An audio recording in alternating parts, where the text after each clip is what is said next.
Buenas tardes con todos. Vamos a dar inicio a este espacio de consultas académicas de la semana número 12, Genética del sexo, mutaciones y bioética. Muy bien, mientras estoy a la espera de las dudas y consultas, vamos a desarrollar a continuación un breve repaso de esta semana. Claro está, si me hacen llegar alguna duda, consulta a través del chat para poder ayudarles.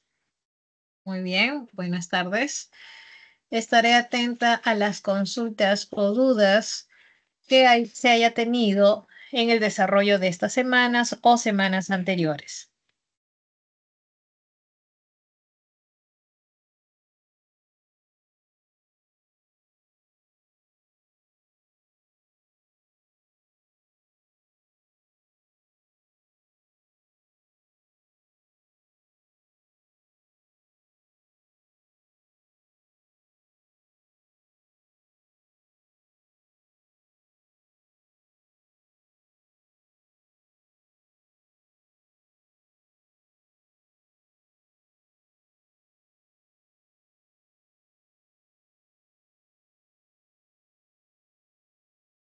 Muy bien, con respecto a la genética del sexo,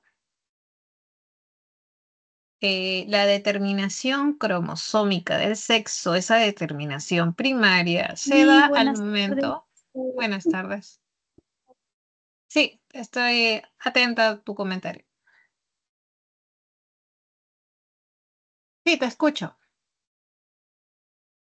Miss, yo ya había faltado un día de la semana 10, había faltado la clase, por eso estaba repasando y no entendí eso de reproducción sexual en plantas. ¿Me puede explicar más la definición, por favor? A ver, para poderte ayudar, ¿me vuelves a repetir el número de la semana, semana de reproducción? ¿Entendí, creo? Sí, semana 10, reproducción sexual en las plantas. Ah, ya. Ya está bien, no hay problema. A ver, ¿me das un segundito?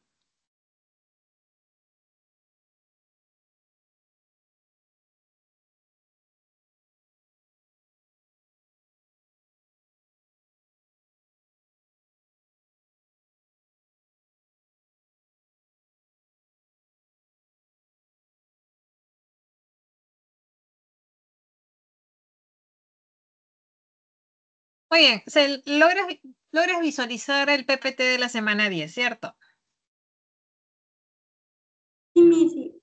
Ya, muy bien. Entonces, tu duda en particular, porque en esta semana 10 se abordó tanto los dos tipos de reproducción, asexual, tanto en unicelulares como en pluricelulares, y luego se abordó el tema de reproducción sexual, ¿no?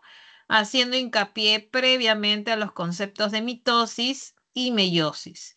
Si los conceptos de mitosis y meiosis están claros, se va a poder entender el tema de reproducción sexual. En esta semana 10 se desarrolló tanto la reproducción sexual en plantas con flores, como también la reproducción sexual haciendo referencia al ser humano. Muy bien, entonces tu duda en particular es con respecto a la reproducción sexual en plantas con flores. Entonces, para poder comprender esta parte, es preciso recordar un poquito acerca de las piezas florales que tiene una planta con flor, ¿no? Y esas son cuatro las piezas principales. Esas cuatro piezas son, ¿no? Los pétalos, que lo estamos viendo por aquí. También son los sépalos, que están por acá abajo. Muy bien. Y también tenemos por otro lado los estambres, que son también un tipo de pieza floral. Y finalmente los carpelos, que cuando se fusionan formarán el pistilo. Muy bien. Teniendo en cuenta esto, si hablamos de una reproducción sexual, significa que aquí estaría involucrado la participación de gametos, ¿cierto? ¿Estamos de acuerdo en eso? una reproducción sexual implica ya la participación de gametos, ¿no? En este caso, gametos masculinos y gametos femeninos. Muy bien. Entonces, ¿cómo se producen estos gametos? Recuerda siempre que el principio está que para la generación de gametos, partiendo de cualquier organismo diploide, esto es organismo que presenta sus células somáticas presenta una carga diploide, sus gametos necesariamente tienen que ser haploides, ¿no? Sus gametos tienen que tener una carga haploide. Significa que si tienen una carga haploide, luego cuando se una el ovocito o el óvulo con el espermatozoide, en este caso en la especie humana, por ponerte un ejemplo, ¿ah? ¿No? Siempre los gametos tienen que ser haploides para que luego, cuando haya la fusión, el resultado de un individuo diploide, ¿no? Porque imagínate si los gametos fuesen diploides, 2N más 2N daría un organismo tetraploide, pero eso no sucede. Entonces, esto debe cumplirse también en las plantas. Los gametos deben tener la mitad de la carga genética, una carga haploide. Entonces, ¿cómo se generan estos gametos? A continuación se te va a mostrar cómo se generan los gametos masculinos por un lado y cómo se generan los gametos femeninos por otro lado. Muy bien. Hasta ahí, si gustas, haces una captura de pantalla y nos vamos a la siguiente diapositiva donde te muestro cómo se generan los gametos masculinos. ¿Listo? Porque de eso se trata una reproducción sexual. Es el resultado de la unión de gametos. Muy bien. ¿Listo? Vamos a la otra diapositiva, donde se te muestra el proceso por el cual se generan los gametos masculinos, ¿no? Cómo se generan los gametos masculinos. Y el proceso se llama microsporogénesis, ¿no? Eh, o microgametogénesis, también se denomina, es el proceso por el cual se generan los gametos masculinos. Y todo ocurre al interior del extremo del estambre llamado antera, específicamente en un saco polínico. En los sacos polínicos, adivina qué encontramos. Encontramos el famoso grano de polen. Muy bien, dentro, repito, del saco polínico encontramos a los granos de polen. Muy bien. Estos granos de polen, ¿cómo resultan? Todo comienza de una célula diploide, la cual por meiosis 1 y después meiosis 2, o sea, después de las meiosis, se van a generar 4 células que van a ser haploides. Muy bien, claro, ese es el resultado después de una meiosis. Después de una meiosis siempre se consigue reducir a la mitad la carga genética, ¿no? Obteniéndose 4 células haploides. Esa célula haploide recibe el nombre de microspora. Y esta microspora, luego por mitosis, recordando que la mitosis mantiene la carga, mantiene constante, ¿no? En este caso el número o la carga genética, en este caso N, quiere decir que las demás células o núcleos generados van a ser haploides. Y luego estos núcleos se van a agrupar, ¿no? En estructuras se van a agrupar en estructuras que tienen 3 núcleos, como estamos viendo a continuación. Estas estructuras de 3 núcleos, por eso que es una estructura triploide, tiene 3 núcleos, se llama grano de polen. Y así se ha creado el grano de polen. Muy bien, esos son los granos de polen. ¿Listo? Ahora, si decimos que son 3 núcleos, ¿cuáles son esos 3? A ver, mira acá. Presta atención, atente, ¿cuáles son los 3 núcleos? Son el núcleo del tubo, va uno, y 2 núcleos espermáticos. Ajá, sí, son 2 núcleos espermáticos. Vamos a poner acá, son 2, ¿no? Son 2 núcleos espermáticos y un núcleo del tubo. Recuerda que cada uno de ellos es de carga haploide. Recuerda que son haploides, ¿ya? Son núcleos haploides. Por eso que tenemos 3N, ¿ya? Son haploides. Ahora, de estos, ¿cuál es el gameto masculino? Son estos. Los núcleos espermáticos son también conocidos como los gametos masculinos. Ellos son los gametos masculinos. Y como te das cuenta, son 2 los gametos masculinos que se han generado, ¿no? Por cada grano de polen. O sea, cada grano de polen contiene 2 gametos masculinos. Por esa razón, como el grano de polen alberga o contiene el gameto masculino, se llama microgametofito, ¿ya? O gametofito masculino. No te olvides. Entonces, eso es respecto a cómo se forman los gametos masculinos. Muy bien. ¿Hasta ahí tenemos alguna duda o todo está claro? Gracias, mí sí, todo está claro así. Ajá, entonces, si deseas, puedes hacer captura de pantalla y nos vamos ahora cómo se genera el gameto femenino. Muy bien.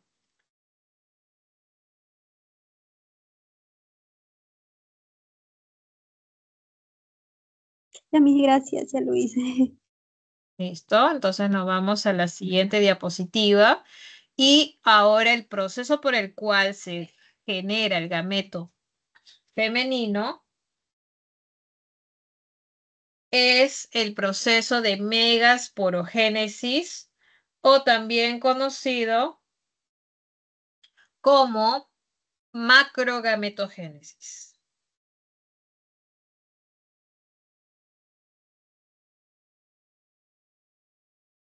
Todo comienza dentro del ovario, ¿no? Ubicado pues en el pistilo. Y dentro del ovario vamos a encontrar al óvulo. Muy bien. Sucede que una célula de la nucela se va a diferenciar dando lugar a la célula madre, ¿no? Y que dará lugar al megasporocito. Este megasporocito es una célula diploide, muy bien, una célula diploide como estamos viendo, y que por meiosis, ¿no? Después de la meiosis 1 y la meiosis 2 sabemos que va a haber una reducción a la mitad de la célula generando células haploides. Estas células haploides son las megasporas y van a ser 4 megasporas como resultado de la meiosis, son 4, pero sucede que hay algo particular aquí. De estas 4, vamos a ver que 3 de ellas van a degenerar, o sea, mueren, y solamente sobrevive una. Esta que sobrevive sufre mitosis, o sea, va a haber, ¿no? Una mitosis, otra mitosis, y así generando una estructura con 8 núcleos, ¿no? En este caso, esta estructura con 8 núcleos recibe el nombre de saco embrionario. Muy bien. Es un saco embrionario inmaduro porque después cada una de estos núcleos haploides va a diferenciarse y denominarse a continuación, ¿no? Tenemos por aquí y te lo voy a representar en este caso de color verde, no sé si lo logras ver aquí. Este de aquí recibe el nombre del núcleo del huevo, o también es conocido como el gameto femenino. ¿Ya? Ese es el gameto femenino. El gameto femenino también recibe el nombre de oósfera. Es el gameto femenino. Ese es el gameto femenino. Y rodeando al gameto femenino, vamos a encontrar a los otros núcleos que son las sinérgidas. Muy bien, las sinérgidas. Y en el otro lado, en el lado opuesto, tenemos las antipodales. Muy bien, recuerda que cada uno tiene una carga haploide. Muy bien. Y en el centro estamos viendo que se están fusionando dos núcleos haploides. Estos núcleos son los núcleos polares. Y luego cuando se fusionen, obviamente cambia de denominación. Cuando después que se fusionen, se formará el núcleo secundario. Se formará el núcleo secundario. Muy bien. Este núcleo secundario, obviamente, como es el resultado de la unión de dos núcleos haploides, este núcleo tiene carga diploide. No te olvides, este núcleo secundario es diploide. Muy bien. Recuerda que el núcleo secundario es el resultado de la unión de estos núcleos polares. Muy bien. Entonces, esto, no te olvides, esta disposición y los nombres de cada uno de estos núcleos al interior del saco embrionario. Muy bien. Luego tú dices, profesora, ya sé cómo se genera el gameto femenino y los gametos masculinos según la planta con flor. Luego, ¿qué sigue? Luego sigue la fecundación. Muy bien. ¿Hasta ahí tienes alguna duda? ¿Todo está claro? Entonces, haz una captura de pantalla para que no te olvides de esta información. Muy bien. ¿Listo?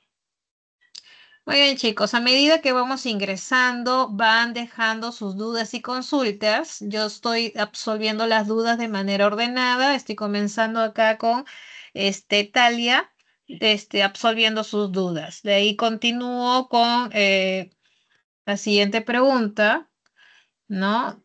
De Montenegro. Muy bien, entonces hasta ahí, Talia, todo está claro. Entonces continúo para terminar, solamente voy a hablar ahora de cómo se da la fecundación de estos gametos. Muy bien, ¿listo? Entonces paso a una siguiente diapositiva para mostrarte. Ya hiciste captura, ¿cierto?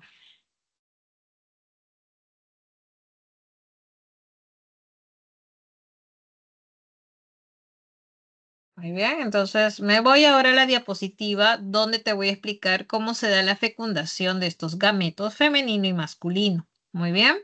Recuerda que el grano de polen que contenía a los gametos masculinos, ¿te acuerdas? Estos gametos masculinos, que en número son dos, están dentro del grano de polen, el cual cae a nivel del pistilo, exactamente en este orificio de entrada llamado el estigma. No sé si lo logras visualizar, te lo voy a marcar por aquí para que te des la idea. Acá, muy bien. Ahí, a ese nivel, el estigma. En el estigma hay un líquido, ¿no? El cual va a impregnarse sobre los granos de polen que van cayendo y el grano de polen se hincha a manera de que emerge un tubo o canal.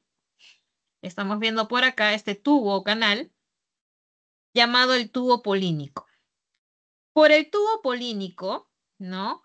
Que es originado por el núcleo del tubo que se encuentra dentro del grano de polen, van a descender, van a descender los gametos masculinos. Y obviamente los gametos masculinos van a ingresar al interior del pistilo, dentro del óvulo para ser exacto, para ingresar a nivel del saco embrionario. ¿Te acuerdas esa estructura de 8 núcleos? Y que uno de ellos era el gameto femenino, sí. Entonces, ahí ocurre la fecundación de la siguiente manera. Un gameto masculino se va a unir, muy bien, se une.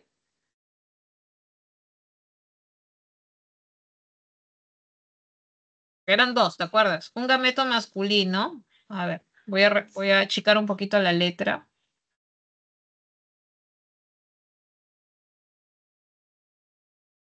se va a unir con la oósfera, que era el gameto femenino, ¿cierto? Entonces, el resultado de esta unión es bastante sabido, que resulta de la formación de un embrión. Muy bien. El resultado de su unión se genera el embrión, resultado de la unión de dos gametos haploides, por lo tanto el embrión es 2N. Muy bien. Pero tú me dirás, profesora, recuerde que también había otro gameto masculino. Sí, había otro. Ese otro gameto masculino se unía con el núcleo secundario. Muy bien. Ese núcleo secundario, ¿te acordarás? La explicación de hace unos minutos era diploide, ¿te acuerdas? Y claro está que el gameto masculino obviamente era ploide. Por eso que la unión de este gameto con el núcleo secundario da una estructura triploide denominado endospermo. Muy bien, y es triploide, ¿no? Resultado de 1 más 2, triple. Entonces tú rápidamente me dices qué se ha formado a continuación. El embrión más el endospermo corresponde a qué cosa, qué estructura se ha formado dentro del pistilo. Lo que se ha formado resultado de la fecundación en una planta con flor es una semilla, ¿no? Y de esa manera es que se forman las semillas. Y luego alrededor de la semilla, ¿no? En algunas plantas se va a desarrollar lo que es el fruto. Muy bien. Entonces, espero haberte ayudado hasta ahí, Talia, con respecto a tu duda de la reproducción sexual en plantas con flores. Muy bien. ¿Alguna otra duda que tengas respecto a esta? ¿Sí? ¿Todo está claro? No te escucho muy bien. Sí, mis gracias a todos, me quedó claro. Gracias, Todo muchas está gracias. claro. Ya, todo está claro. Muy bien, listo. Ahora voy con la siguiente pregunta. La siguiente pregunta me lo menciona Britney, ¿no? Dice la pregunta 14 de la semana 12, ¿cierto? Ya, muy bien. Entonces voy a dejar de compartir esta diapositiva y me voy con la separata, entonces, de la semana 12. Muy bien, acá tengo la separata de la semana 12. Específicamente es la pregunta número 14. A ver.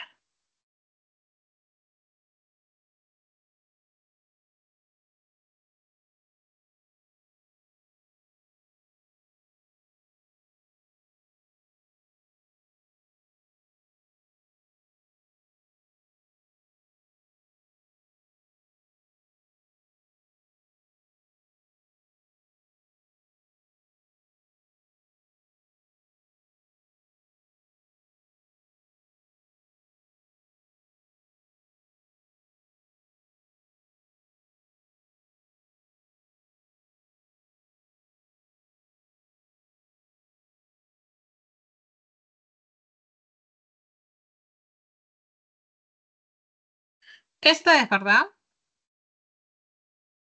Sí, profesora. Muy bien. Dice, si en un matrimonio todas las hijas resultan daltónicas, pero todos los varones presentan visión normal, entonces es muy probable que, a ver.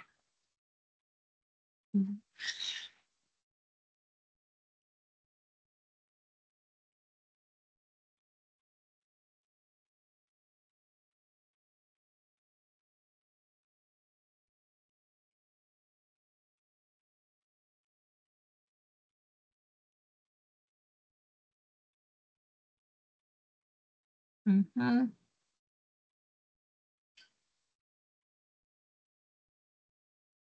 A ver, te dice, todas las hijas resultan daltónicas, pero todos los varones presentan visión normal. Entonces recuerda que el daltonismo es una herencia ligada.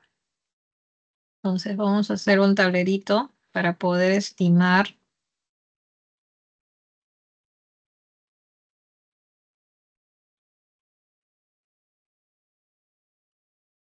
Para comenzar, obviamente los hijos resultantes es el resultado, obviamente, entre una mujer y un varón. Recordando que el gen del daltonismo está ligado al cromosoma X. Muy bien.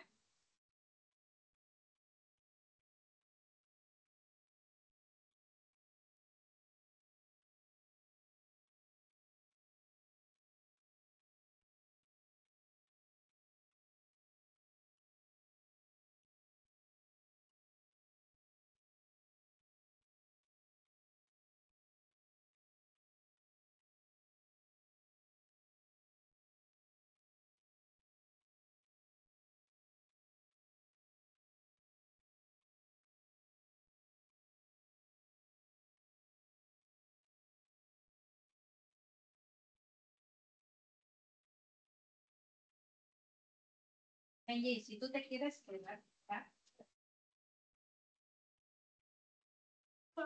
Dicen que lo que quería ir con mi abuela, como tengo muchos días de colegio y no puedo.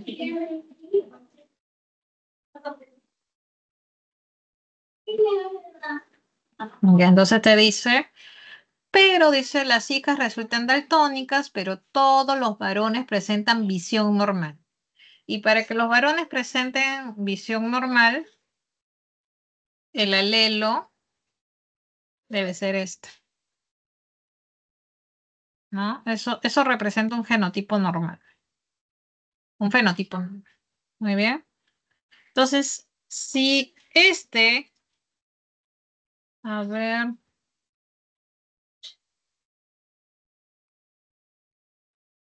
ujú,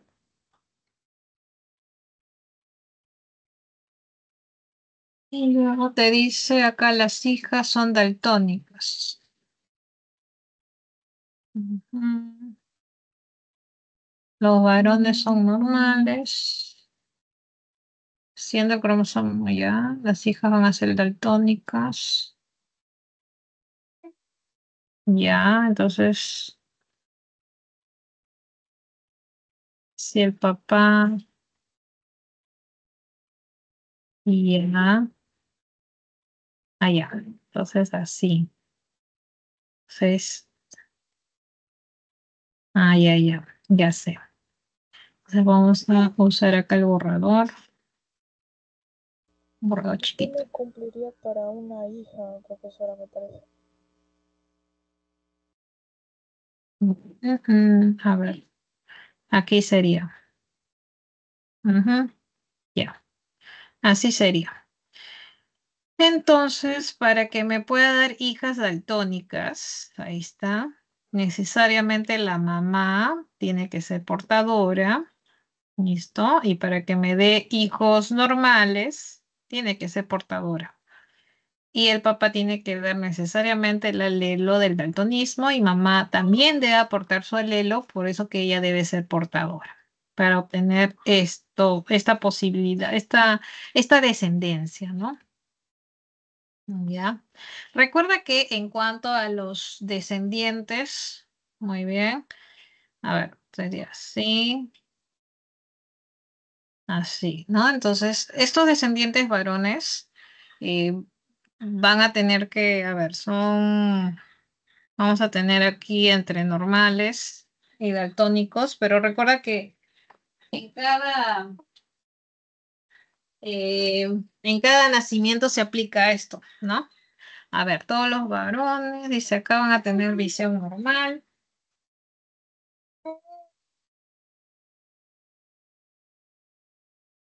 Entonces, porque si consideramos que la mamá es daltónica, pues mm, no vas a tener acá hijos normales, por ejemplo, ¿no?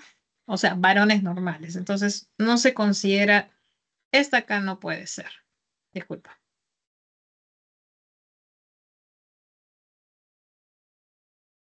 Muy bien. Entonces, luego tienes, el papá tiene que ser portador. Recuerda que el término portador solamente se refiere a la mujer, a la mamá. Entonces, esto se descarta porque no existe tal cual padre portador.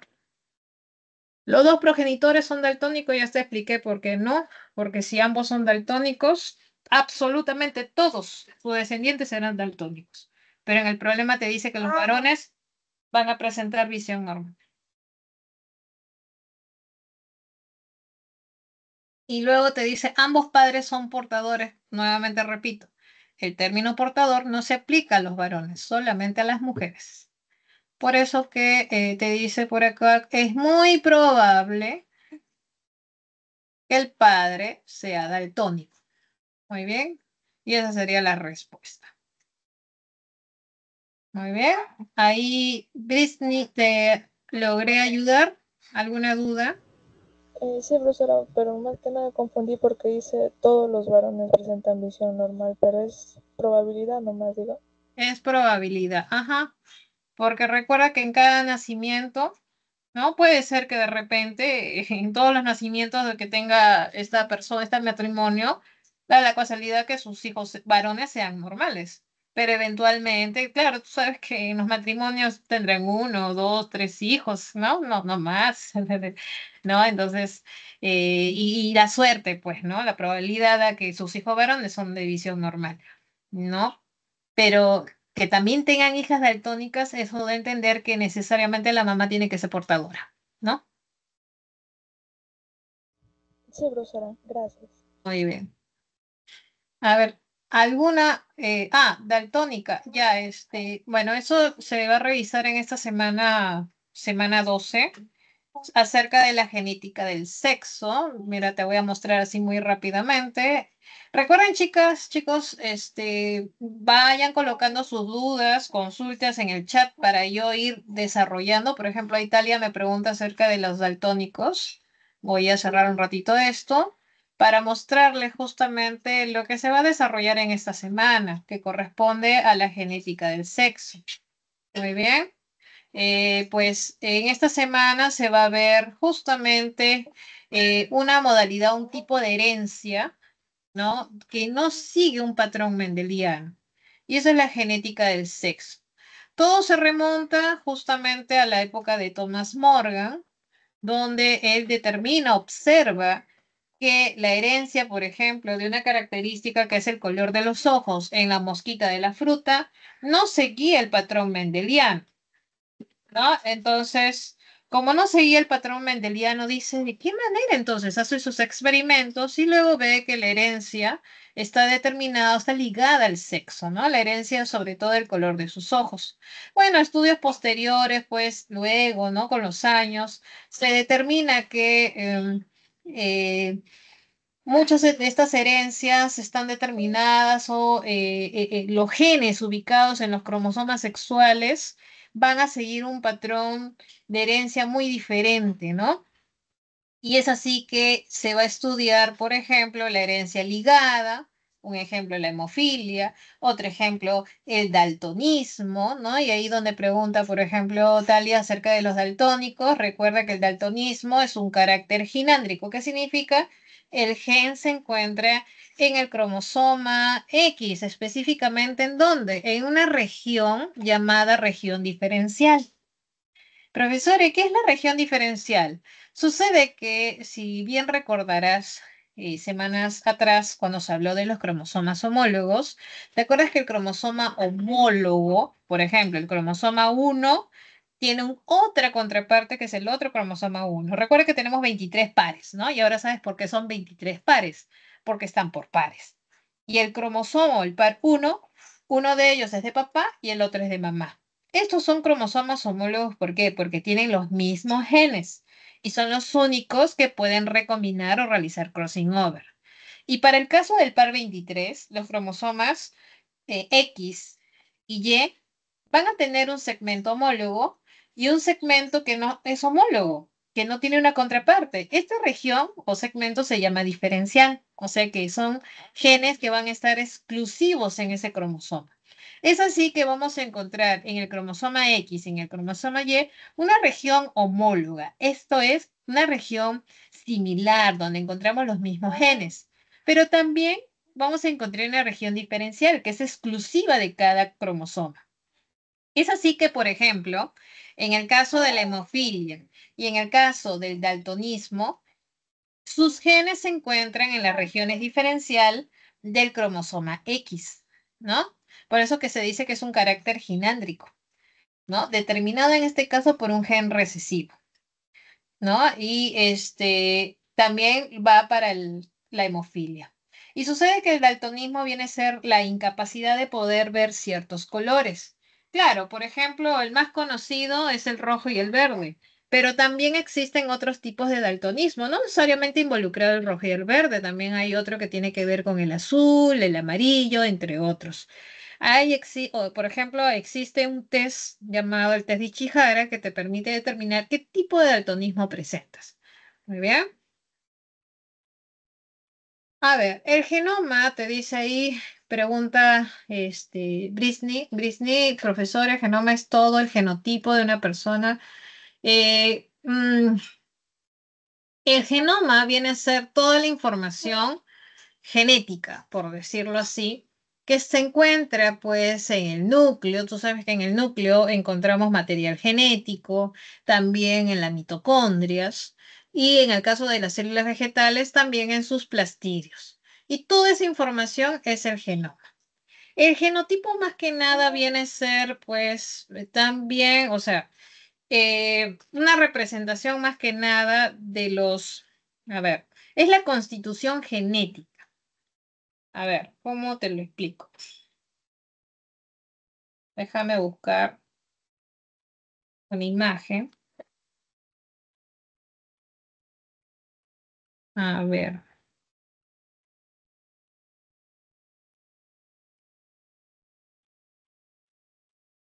voy a buscar mi PPT de la semana 11.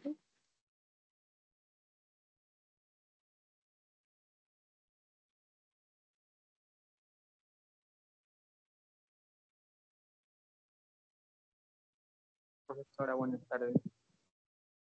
Buenas tardes. Recuerda que de haber dudas y consultas, chicos, mientras van ingresando, yo estoy resolviendo de manera ordenada las consultas que van planteando sus compañeros. Así que agradeceré toda duda, consulta, me lo vayan indicando a través del chat para poder ayudarles de manera ordenada. Muy bien. Entonces estoy respondiendo acá la duda que me presenta Brisny acerca del genoma con respecto, ¿qué diferencia habría entre genoma y genotipo? Muy bien, muy bien,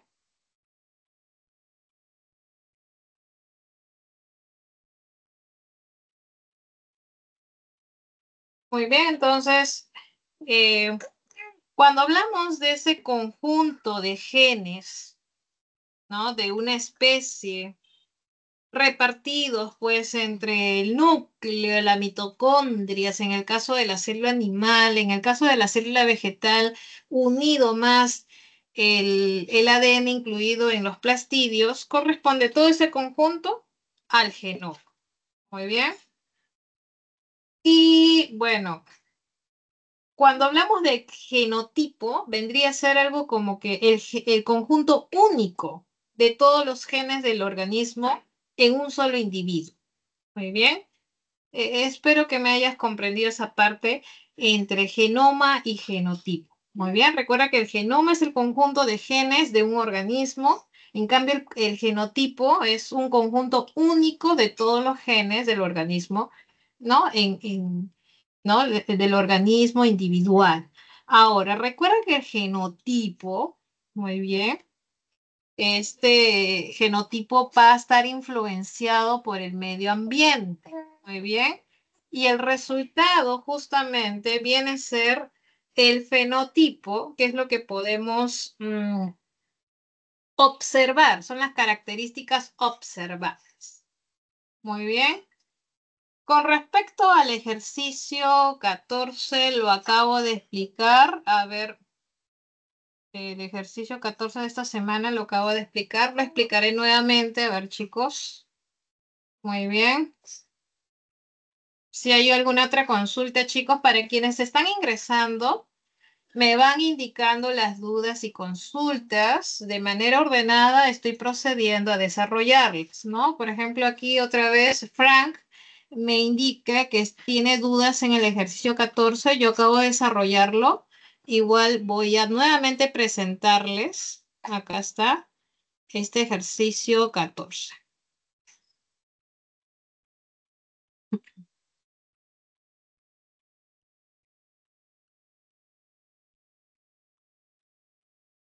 Muy bien.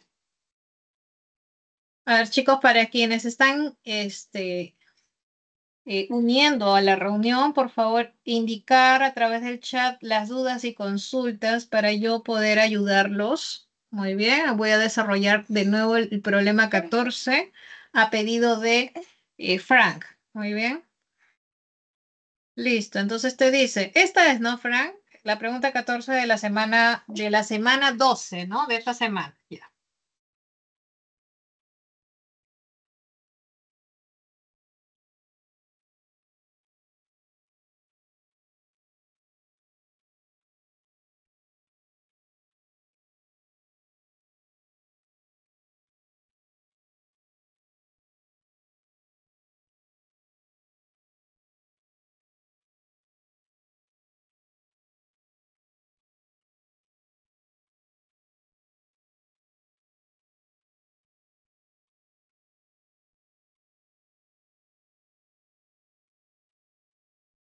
Muy bien, entonces te dice, ¿no? Se trata de un matrimonio, ¿no? Obviamente una pareja decide tener hijos y como ya tenemos un poco de antecedente respecto al daltonismo, sabemos que el daltonismo es una enfermedad ligada, cuya herencia está ligada al sexo. Quiere decir que está relacionado a la región diferencial del cromosoma X. Muy bien.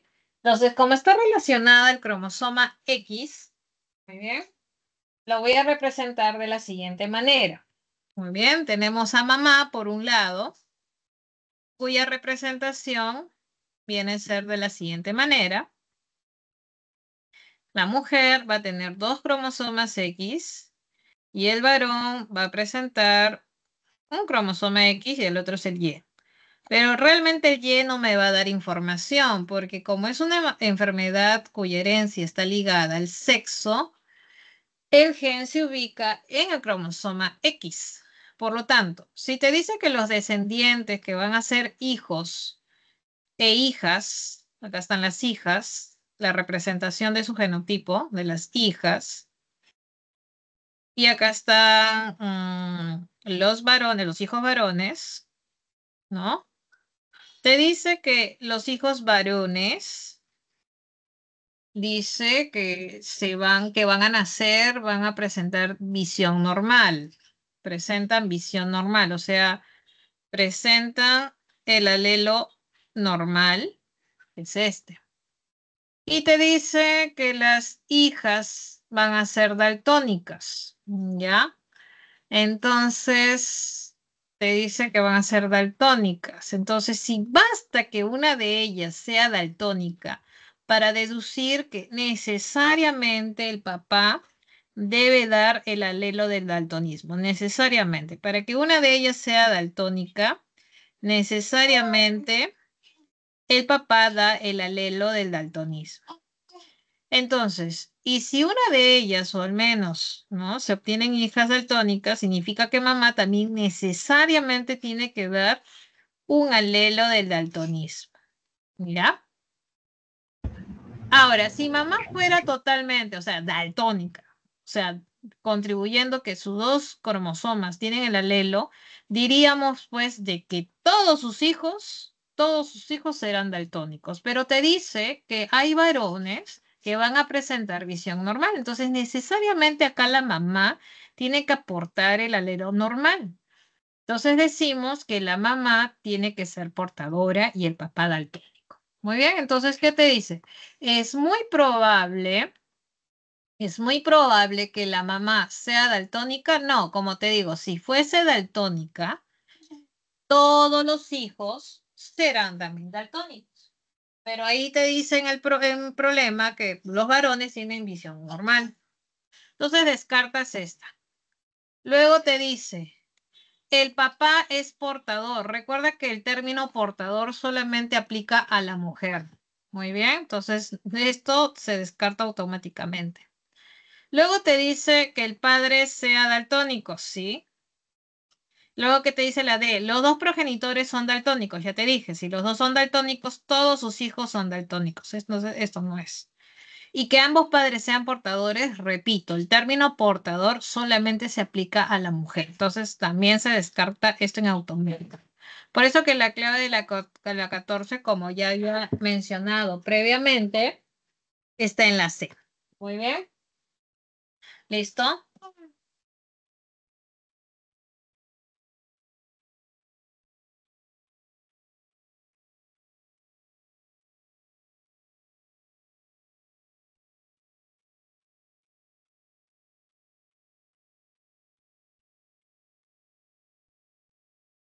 Entonces te dice por ahí, en la 14 al referirse hijas no se refiere al plural de hijos igual. Lo que pasa que te dice acá, un matrimonio todas las hijas resultan daltónicas, pero todos los varones presentan visión normal. Recuerda que en cada embarazo, en cada nacimiento se aplica la misma probabilidad. Entonces puede ser que este matrimonio tenga dos o tres y haya la suerte que en los nacimientos los hijos varones sean normales. Todos los hijos que se hayan obtenido son normales. Y da la casualidad que ninguno, pues, eh, salió con este genotipo. Entonces, aquí, como te digo, en cada nacimiento se aplica la misma probabilidad. ¿Ok? ¿Listo? A ver. Exactamente. Ujú. Muy bien, chicos. ¿Otra duda? ¿Alguna consulta adicional? Estoy atenta al chat, chicos. Todo está claro.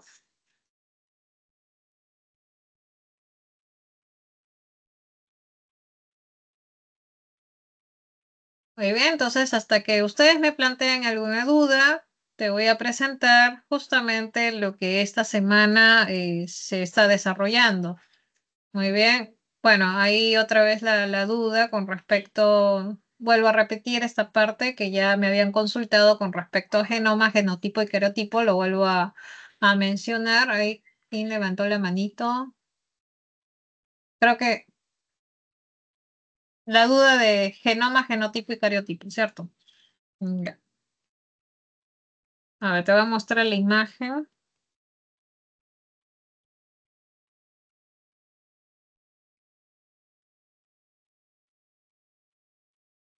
A ver, estaba por acá, sí, esto era.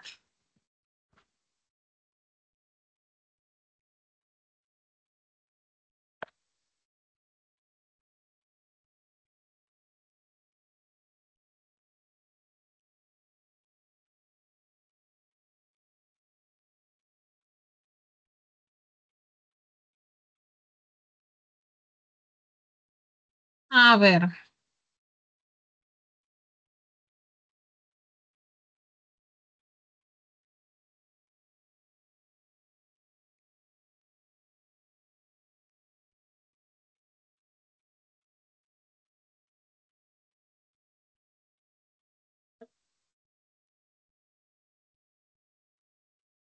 aquí estamos viendo, por ejemplo, eh, el genoma, ¿no? En este caso, una célula animal que va a estar provisto de un núcleo, ¿no? Eh, mitocondrias, que también tiene su propio material genético, y el conjunto de toda esta información genética presente tanto en el núcleo como en las mitocondrias, en el caso de la célula animal, corresponde, pues, al genoma, ¿ya? Entonces, el genoma justamente es la suma de todos los genes, ¿no? De este individuo. Muy bien. Ahora, cuando hablamos de repente de una célula vegetal, en una célula vegetal adicional a esto, adicional, tenemos al material genético que se encuentra en los plastidios, por ejemplo, en el cloroplasto. Entonces, no solamente hablaríamos de una información en el núcleo o en la mitocondria, sino también ya en el plastidio, en el caso de una célula vegetal. El término genotipo, ¿no? Tú sabes que el fenotipo viene a ser el conjunto de genes de la información genética que conforma a un individuo de cualquier especie. Y este genotipo es el que se transmite de generación a generación, ¿ya? Por otro lado, el genotipo siempre va a estar, pues, interaccionando con el medio ambiente para dar lugar al fenotipo. Muy bien. Ahora, el cariotipo viene a ser justamente una representación, ¿no? Es el juego completo, ¿no? Es de todos los cromosomas que posee la especie. Este cariotipo va a estar expresado a través de un código, ¿no? Establecido ya por convenio, ¿no? Es así que el cariotipo, por ejemplo, de la especie humana está representado por 46 cromosomas, esto es 23 pares. Muy bien, entonces, esto es el cariotipo, ¿no? Es la representación de sus 46 cromosomas en 23 pares. Muy bien. Muchas veces hemos visto cómo este cariotipo viene a ser representado, ¿no? De manera, pues, de manera ordenada el cromosoma, el par 1, el par 2, el par 3, el par 4 y así sucesivamente hasta el par 23 representando los cromosomas sexuales X y Y. Muy bien.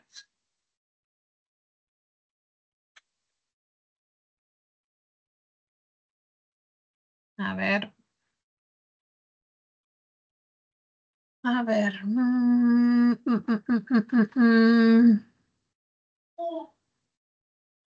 Ya. Ese es el otro. Vamos a ver ahora con la otra duda. Seguimos con Einer, con la duda de enfermedades.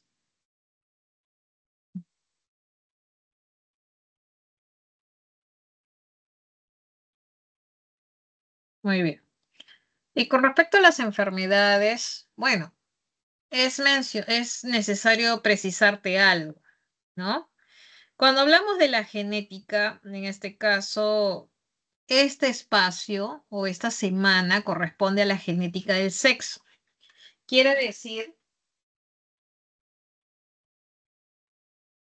Quiere decir que cuando hablamos de la genética del sexo es cuando la herencia de varios caracteres no siguen un patrón mendeliano, muy bien, y de manera de que la mayoría de estos genes se ubican, por ejemplo, en los cromosomas sexuales o está influenciando de alguna manera el sexo del individuo, ¿ya? Estos temas están incluidos en la genética del sexo. Ahora, recuerda que al hablar de genética del sexo, donde los caracteres no siguen un patrón mendeliano, no necesariamente estos caracteres van a estar relacionados con enfermedades, ¿ya? Muchas veces se habla de enfermedades porque es algo, de alguna manera, que vale la pena estudiar, ¿no? Pero, por ejemplo, si hablamos de otros caracteres que siguen, no sé, con respecto a la genética del sexo, por ejemplo, ¿no? Si hablamos genes que están influenciados por nuestra composición hormonal, tenemos a la calvicie. La calvicie no es que sea una enfermedad, simplemente es una característica, ¿no? Entonces, no necesariamente hablar de genética del sexo tiene que ver con enfermedades, sino con los caracteres que se heredan no siguiendo un patrón mendeliano. Muy bien, y debido a que las enfermedades son importantes, es que se habla, por ejemplo, del daltonismo, se habla de la hemofilia, ¿no? Que son, por ejemplo, sus genes de estas enfermedades se ubican en la región diferencial del X, por ejemplo. O, por ejemplo, el gen de la hipertricosis se ubica en la región diferencial del Y. Muy bien. O, por ejemplo, como ya te dije, la calvicie, si bien no es que sea una enfermedad, ¿no? Entonces, el gen de esta condición obviamente se ubica en cromosomas autosómicos, o sea, no están en los cromosomas sexuales, pero hay una influencia por el sexo, por la constitución hormonal que no diferencia entre mujeres y varones. Muy bien. Entonces, estos genes en estudio que pueden ser de características importantes o que pueden ser de enfermedades, pueden sufrir como cualquier gen, como ya te dije la semana pasada, pueden sufrir mutaciones. Muy bien. Las mutaciones es algo natural por la que pasan los genes. Pueden ser mutaciones puntuales, o sea, a nivel de de una base nitrogenada, o puede ser mutaciones cromosómicas. Quiere decir que de repente, entre los que te puedo mencionar, puede ser que aumente el número, o sea, que sea pues por aumento de número o disminución en el número de cromosomas, o simplemente porque de repente alguno de ellos sufra una pérdida de un segmento por delesión o haya una integración de un segmento por inserción. O sea, hay varios tipos de manera general de mutaciones puntuales o cromosómicas. ¿Ya? Entonces, debido a estas mutaciones, es que pueden ocurrir, claro, problemas, enfermedades o de repente ganancia o pérdida de alguna característica. Muy bien. Acá, por ejemplo, en clase se hizo énfasis a las mutaciones cromosómicas. Muy bien. Pero mutaciones cromosómicas que implica la pérdida de un cromosoma o la ganancia de un cromosoma. No se habló de las deleciones ni inserciones, ¿no? Porque ya son temas que se ven mucho más ya para aquellos estudiantes de genética, donde ya hay eh, ya el estudio es más especializado, pero a nivel de pregrado se ha hablado de mutaciones cromosómicas por alteraciones en el número de cromosomas. Muy bien. Es así que si se altera el número de cromosomas, por ejemplo, si un individuo no tiene un cromosoma X, o sea, solamente hay uno, decimos que este individuo va a sufrir un síndrome llamado de Turner. Acá está justamente todas las características fenotípicas que presentaría este individuo, en este caso una mujer, que va a presentar un solo cromosoma X. Repito, esta es una alteración por el número de cromosomas sexuales. Muy bien. Acá, por ejemplo, Klinefelter, en vez de tener un cromosoma X y un cromosoma Y, este individuo tiene dos cromosomas X y un cromosoma Y. Obviamente que va a haber un cambio, una alteración. En este caso, a nivel de características fenotípicas. Por ejemplo, este individuo que es varón va a tener un aspecto feminoide, como lo estábamos viendo, caderas ensanchadas, estamos viendo ya cierto desarrollo de las mamas, ¿no? Entre otros. Y tenemos también con respecto, en este caso, un individuo que en vez de tener un cromosoma, perdón, dos cromosomas X, tiene tres cromosomas X. ¿Es una mujer? Sí, pero va a tener ciertas características fenotípicas que difieran a una mujer normal, como por ejemplo en cuanto a la altura promedio es mucho más grande, más alta. Si bien con respecto a su fertilidad se ve algo normal, ¿no? Pero se dice pues que hay cierta variación en algunos aspectos que pueden ser el aspecto intelectual o problemas de la conducta, ¿no? Entonces, eso es con respecto justamente a la pregunta que me haces de ¿no? De enfermedades o síndromes en cuanto a la estructura, ¿no? Si bien no enfatizamos de lesiones ni inserciones, porque nivel pregrado van a hacer más referencia al número, a la alteración en cuanto al número, ¿no? De acuerdo a lo que te explica. Muy bien. ¿Listo? ¿Me confirmas, Einer, si hay una consulta adicional?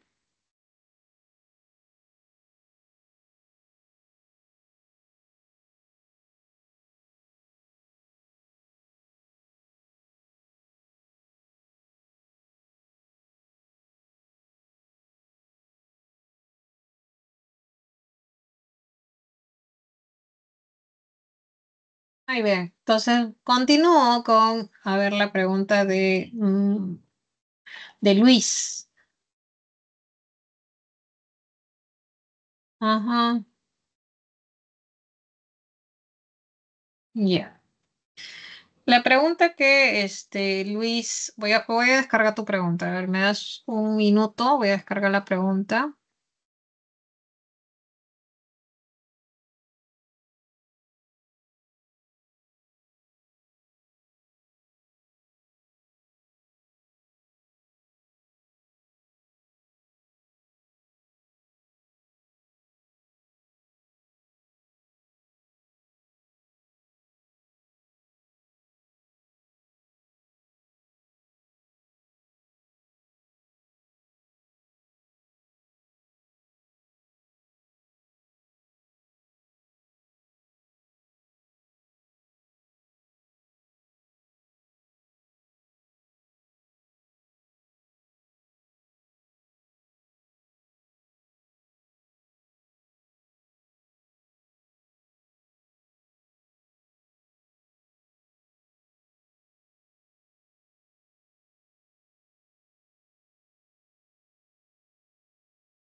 Muy bien, ahí está la pregunta que me hace Luis con respecto, te dice acá, se tiene 4 cuyes de pelo negro que van a ser usados para realizar cruzamientos que permitan corroborar la homocigosis de este carácter. Luego de unas semanas, para poder identificar a un progenitor heterocigoto, usted debería detectar. A ver. Sucede que, ¿qué pasaría si tú ves que este cuy es de color negro? Pero, claro, estás viendo el fenotipo, pero tú sabes que el color negro en este caso es dominante y tú no sabrías cuál es realmente el genotipo. O sea, ¿será el genotipo este o será este? ¿Cuál será? ¿Será un homocigoto o será un heterocigoto? Entonces, ¿habría forma de descubrir cuál es el genotipo del individuo negro en cuestión? Claro que sí. Entonces, si tienes 4 cuyes de pelo negro que van a ser utilizados para realizar cruzamientos y que permitan corroborar la homocigosis de este carácter, luego de unas semanas para poder identificar el progenitor heterocigoto, usted debería detectar qué cosa. Si encontramos que uno de ellos es heterocigoto, si al heterocigoto, que claro, tú no sabes que es heterocigoto, pero sí sabes cuál es el carácter recesivo, que generalmente es el color blanco en el caso de los cuyes, si tú lo cruzas con un genotipo, o mejor dicho, con un fenotipo recesivo, ¿no? O un fenotipo, perdón, blanco, que tiene un genotipo recesivo, sabes que del cruce de estos, y si quieres, para no complicarte, hacemos un tablero de Punnett para que te des la idea a qué me refiero. Sabes que si tú aplicas el tablero de Punnett, se espera que del cruce de un heterocigoto con un homocigoto recesivo, se espera que el 50%,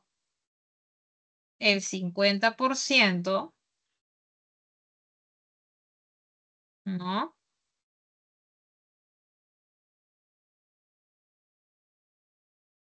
Obtienes lo siguiente, mira.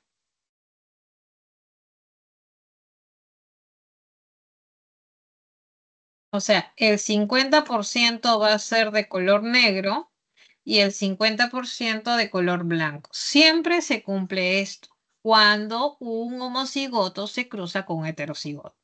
Y se entiende que si a un homocigoto dominante lo cruzas con un recesivo, todos, absolutamente el 100% de sus descendientes van a tener este genotipo. Claro que no vas a saber el genotipo, pero vas a saber que todos van a ser de color negro. Es lo que puedes ver, que todos sean negros.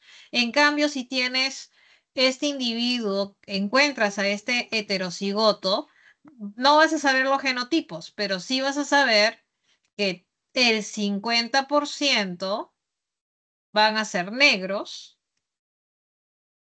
y el otro 50% van a ser blancos. O sea, vas a tener individuos blancos, mejor dicho.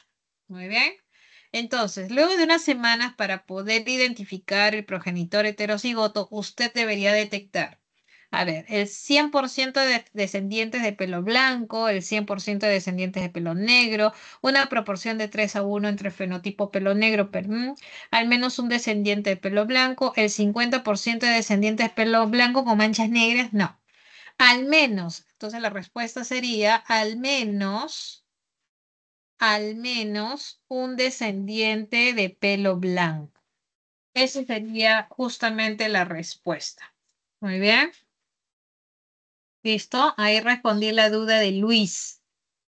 Muy bien, ¿me confirmas, Luis, si todo está claro? ¿Tienes alguna duda adicional? Chicos, recuerden, para quienes están integrando a esta reunión, vayan colocando sus dudas, sus consultas para ir ayudándoles en, ¿no? Con pericos. Entonces, ¿alguna duda? Por favor, chicos, vayan planteándolo, que yo estoy atenta. Miss, una pregunta sobre la herencia restricta al sexo de padre afectado y madre sana. ¿Me podría explicar esa parte, por favor? Claro, con la herencia restricta. Entonces, es preciso, chicos, para que tengan bien clarito este tipo de herencia, y no solamente esta, sino la ligada, voy a hacer un breve como que resumen, ¿no? Un resumen relámpago, por decirlo así, para que tengan bien claro los tipos de herencia cuando se refiere a herencia del sexo. Muy bien, entonces voy a dejar de compartir esta imagen y me voy al PPT de la semana 12. Muy bien. Y me voy aquí. ¿Listo? Como te dije previamente con respecto a los cromosomas de la especie humana, recuerda que los cromosomas son 23 pares, ¿cierto? Quiere decir que como son 23 pares, los cromosomas están pareados, que significa que el cromosoma número 1, el cromosoma 1 tiene su contraparte, el otro cromosoma 1. Recuerda que un cromosoma 1 es de papá y el otro 1 es de mamá. Luego tenemos el cromosoma 2, que tiene su contraparte, el otro cromosoma 2. Y así voy a poner puntos suspensivos, chicos. Puntos suspensivos, porque el cromosoma 3 con el 3, el 4 con el 4, el 5 con el 5, puntos suspensivos, hasta el cromosoma 22. El cromosoma 22 tiene su contraparte con el otro cromosoma 22. ¿Listo? ¿Y qué pasa con los cromosomas o el par 23? Los cromosomas del par 23 son los cromosomas sexuales, que ahí te los estoy presentando. ¿Cuáles son estos cromosomas sexuales? El cromosoma X y el cromosoma Y. ¿Y por qué te digo todo esto? Porque clases atrás dijimos, ¿no? Que el cromosoma 1 con el 1 se aparean y ambos son cromosomas homólogos. El 2 con el 2 son cromosomas homólogos. El 3 con el 3 son cromosomas homólogos. Y el X y el Y, si te das cuenta, son de diferente tamaño, pero tienen una parte que son homólogas. Pero hay otra parte que es diferencial. Muy bien. Entonces, esta parte o región homóloga, como lo estamos viendo por aquí, son regiones que van a tener los mismos genes, ¿ya? Estas regiones homólogas tienen los mismos genes. Y hay regiones que van a ser exclusivas de cada cromosoma. Estas regiones exclusivas son las regiones diferenciales. Muy bien. El cromosoma Y tiene su región diferencial. y el cromosoma X tiene su región diferencial. Y se le llama así porque son regiones exclusivas que solamente cada cromosoma tiene. Por ejemplo, en la región diferencial vamos a encontrar genes importantes. Entre lo que puedo resaltar, muy bien, genes de enfermedades, que es importante estudiarlos, por eso que lo resalto. Entonces, genes de qué encontramos en la región diferencial del X. Los genes, por ejemplo, de daltonismo, los genes de la hemofilia, por mencionar algunos ejemplos. Muy bien.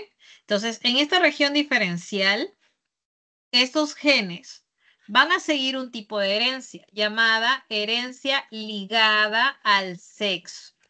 Y pregunta, ¿quiénes pueden heredar esta herencia ligada al sexo? Todo aquel que tenga cromosoma X. ¿Qué significa? Varones y mujeres. Muy bien. Por otro lado, en la región diferencial del Y, vamos a encontrar genes importantes. Por ejemplo, un gen de una condición llamada hipertricosis. ¿Ya? Entonces, ¿quiénes pueden heredar la hipertricosis? Todos aquellos que tengan esta región diferencial del Y. ¿Y quiénes son esos? Todos los varones, ¿cierto? Porque son los únicos que tienen el cromosoma Y. Nosotras las mujeres no tenemos. Por eso que es una herencia llamada restricta al sexo. Es una herencia restricta al sexo, porque solamente los varones lo van a heredar. Muy bien. Profesora, ¿qué pasaría si un gen ubicado en la región diferencial del Y, por ejemplo, el gen de la hipertricosis o de cualquier condición, ¿en qué probabilidad va a ser heredada a la descendencia masculina? Tengo que hacer todo un problema, un gráfico, todo. No, chicos, no te mates pensando, porque si el papá tiene cierta condición, un gen de repente que se ubica en la región diferencial, ese gen 100% de probabilidad lo va a transmitir a toda la línea masculina, o sea, a todos los hijos varones. Y a su vez esos hijos varones a todos sus descendientes varones. Hay un 100% de probabilidad de que todos lo vayan a heredar sí o sí, más no las mujeres, porque no tenemos el cromosoma Y. Y eso es en cuanto a la herencia restricta, el sexo, chicos. Muy bien. ¿Listo? Me confirman si todo está claro, si surgió alguna duda adicional o si hay otra duda con respecto a otro punto, otro tema.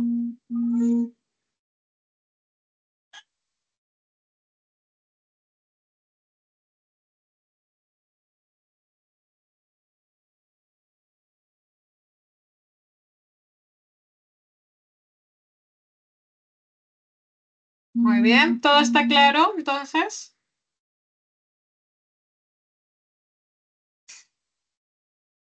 Muy bien.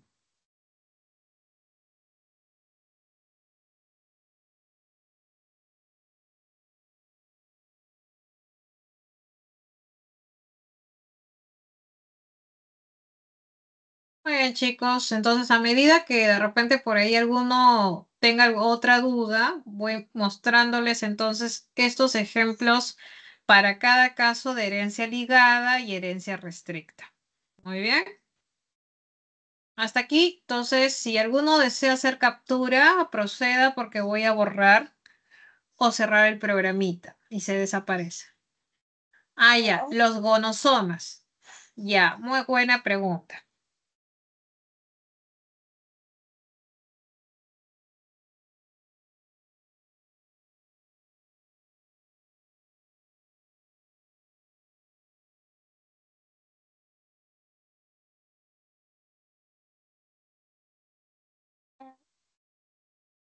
Muy bien, entonces, como te había mencionado, la célula humana presenta 23 pares de cromosomas, ¿cierto?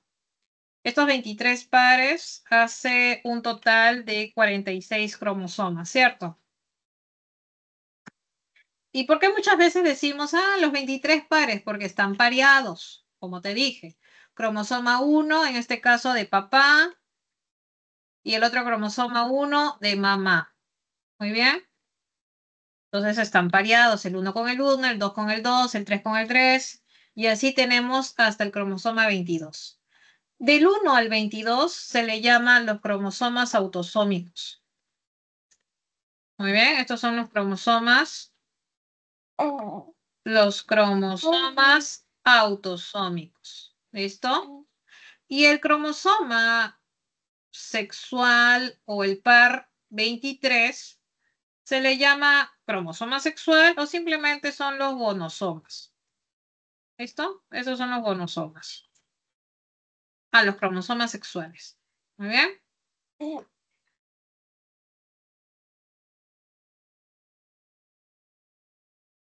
Ok, profesora, gracias.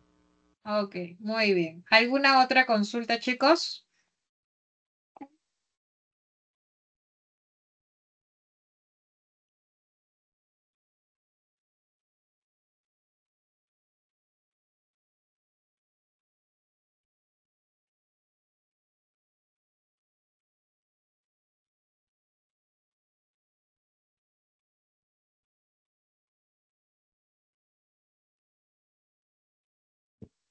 Muy bien, entonces continúo.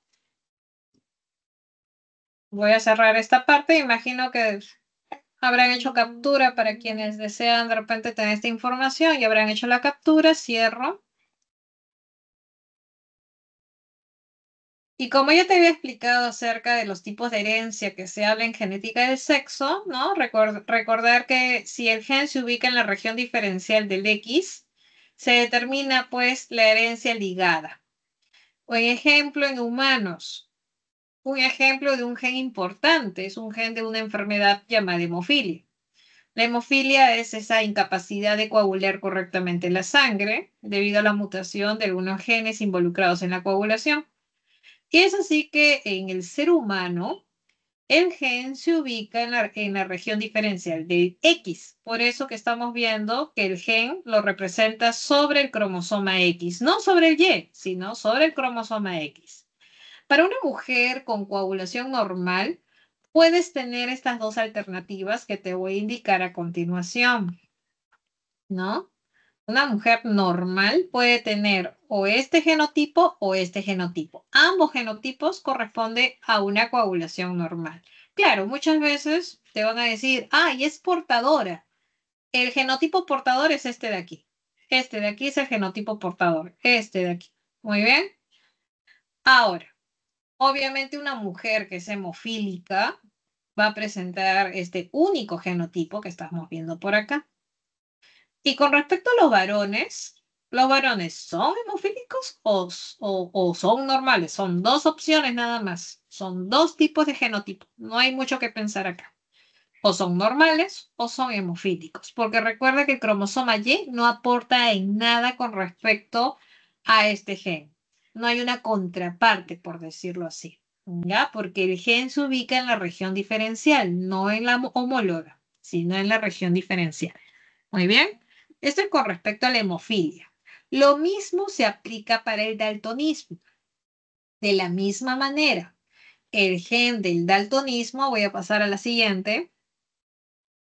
El gen del daltonismo, que lo encontramos por aquí, también se aplica lo mismo. Las mujeres con visión normal van a presentar estos genotipos. Muy bien. Estos genotipos. Una mujer daltónica presentará este único genotipo y los varones o pueden ser normales o pueden ser daltónicos, ¿no? Dos opciones, nada más, normal o el daltónico, ya que el alelo, ¿no? El gen, el alelo normal o el mutado se encuentra en el cromosoma X. Muy bien, recuerda, repito nuevamente, el daltonismo es una enfermedad que justamente se caracteriza por la incapacidad de poder visualizar algunos colores. El más común es identificar el verde y el rojo.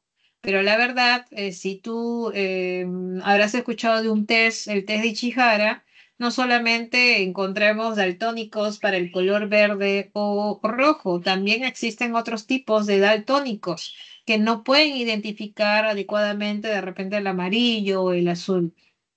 Entonces, para saber qué tipo de daltónico eres, se sigue un test llamado el test de Ichihara. Muy bien. ¿Listo? Entonces, esto es con respecto a genes importantes de enfermedades que se ubican en la región diferencial del X, determinando pues la herencia ligada al sexo. Muy bien. Ahora, si el gen se ubica en la región diferencial del Y, tenemos otro tipo de herencia, que es la herencia restricta al sexo. En la herencia restricta al sexo, ya te expliqué hace un momento. Imaginémonos que el papá tenga un gen de alguna condición o enfermedad o de alguna característica llamativa.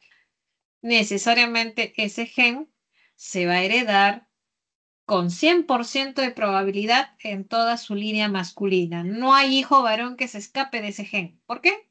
Porque el gen se ubica en la región diferencial del Y. O sea, es una región exclusiva de ese cromosoma Y. Y ese cromosoma Y obviamente lo hereda todos los hijos varones, no las mujeres, sino todos los hijos varones. Por eso te dice acá, imaginémonos que el papá esté afectado, se casa con una señora, una mujer, ¿no? Obviamente sana porque el gen se ubica en el cromosoma Y, ella no tiene Y. Entonces, ¿quiénes resultan afectados? Sí o sí, todos los hijos varones, no las hijas, sino los hijos varones. Porque solo los varones resultan afectados ya que se transmite mediante el cromosoma Y. Y las mujeres no resultan afectadas ni tampoco van a ser portadoras. Por eso que este rasgo se transmite de generación masculina a generación masculina. Muy bien. ¿Listo? Hasta aquí tenemos alguna duda, surgido alguna duda tal vez. ¿Todo está claro?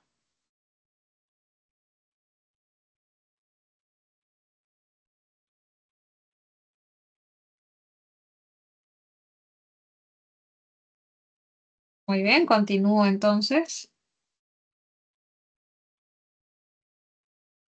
Luego tenemos a otro tipo de herencia, muy también revisado en este tema de genética del sexo, y es la herencia influenciada por el sexo.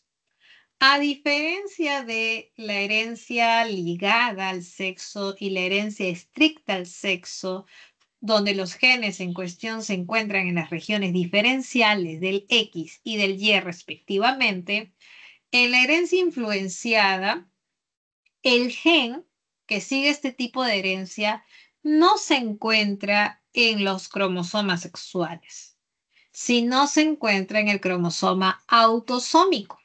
O sea, puede estar en el 1, en el 2, en el cromosoma 3, en el 4, en el 5 o en el 22. Profesora, entonces, ¿por qué se estudiaba en la herencia influenciada por el sexo, en la genética del sexo? Porque bien su nombre lo indica, hay una influencia del sexo, o sea, en este caso podría ser la constitución hormonal. Tú sabes que varones y mujeres nos diferenciamos por las hormonas que presentamos. Y es así que una característica que se hereda por la influencia del sexo viene a ser la calvicie en humanos. Tú sabes que en cuanto a la calvicie puede estar presente tanto en mujeres como en varones, ¿cierto? Tanto las mujeres y los varones pueden sufrir de calvicie. Entonces, y como este gen se ubica en el cromosoma autosómico, o sea, el 1 o el 2 o el 3 o el 4, o sea, en uno de estos cromosomas, la representación sigue tal como te enseñaron, pues, con Mendel, ¿te acuerdas? Que era con letras. Por eso que la representación así es así con letras, porque es tal como lo hacíamos a través de las leyes de Mendel, pero no sigue un patrón mendeliano al ver un factor, en este caso una constitución hormonal que varía entre varones y mujeres. La representación del genotipo sí va así, como lo estás viendo en el PPT, pero te vas a dar cuenta que al final para cuando se exprese, no es igual. Muy bien, quiere decir, repito, un genotipo representado de esta manera, muy bien, un genotipo representado así, da lugar a un individuo con fenotipo calvo. O sea un hombre o una mujer, son calvos. Ahora, si el genotipo es este, un homocigoto recesivo, obviamente que el hombre y la mujer tienen cabellera normal, no son calvos.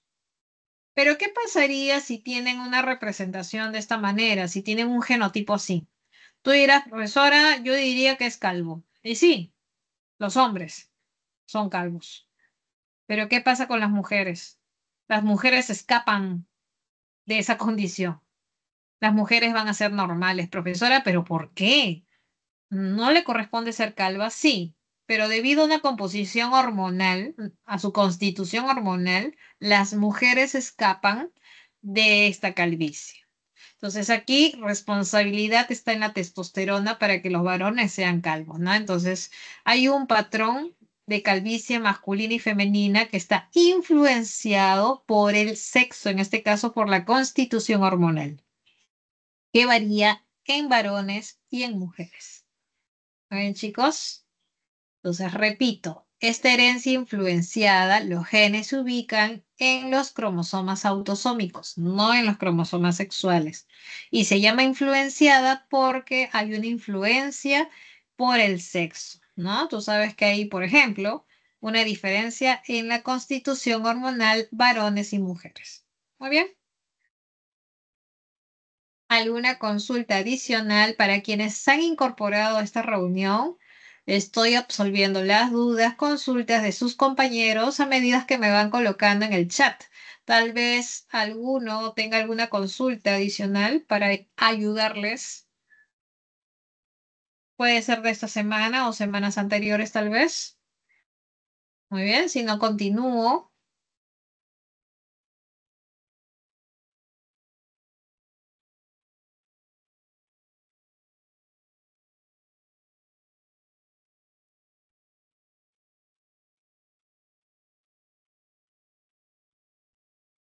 Muy bien.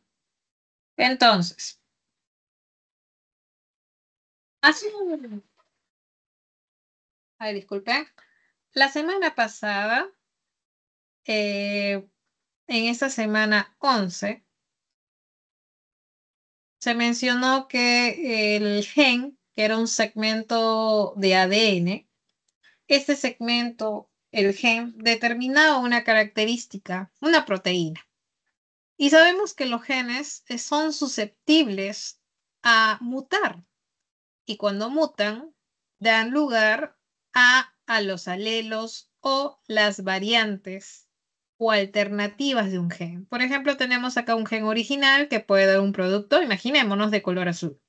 Pero si este gen muta o varía, da lugar a una variante que puede ser de color verde, por ejemplo, ¿no? Entonces, estas alternativas o variantes son resultado de las mutaciones. Por lo tanto, las mutaciones, que lo vamos a ver a continuación aquí, puede ser de dos clases, ¿no? Mutaciones a nivel puntual, una mutación génica, que puede ser a nivel de la base nitrogenada, ¿no? Por ejemplo, en este caso, imaginémonos que la timina cambia a guanina. Automáticamente, como es guanina, cuando se dé la replicación, esta guanina, ¿no? Buscará su complementario que es la citosina. Entonces, cambiando, ¿no? La lectura, cambiando ahora la información del codón. Muy bien. Entonces, y daría lugar a otro aminoácido, ¿no? Y por lo tanto cambia la proteína. Ahora, también existen otro tipo de mutaciones que son las cromosómicas. En cuanto a las cromosómicas, a su vez podemos clasificarlas, mutaciones en cuanto al número de cromosomas o en cuanto a la estructura de un cromosoma.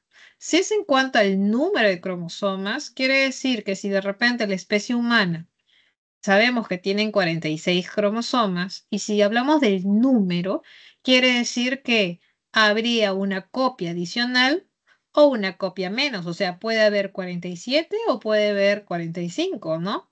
Entonces, eso es una mutación cromosómica por el número.